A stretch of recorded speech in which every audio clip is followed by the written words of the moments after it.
কি অবস্থা বাবা।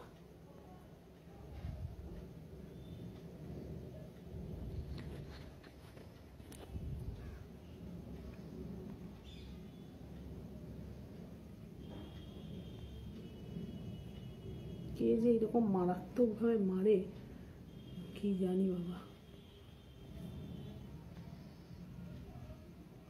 এসব লোকের কঠোর শাস্তি হওয়া উচিত। একটা মানুষকে যদি এভাবে অত্যাচার করতো একটা মানুষের ওপর, তাহলে তার কত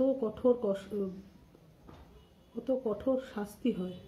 অথচ একটা পশুর ওপর যখন এতখানি নির্যাতন হয় তখন সারা সমাজ চুপ।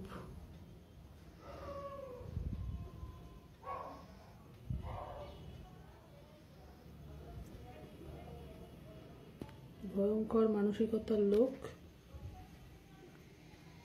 যতদিন না দেশ থেকে যাবে, বিদায় হবে, ততদিন এ সমাজ কখনো শান্তি পাবে না।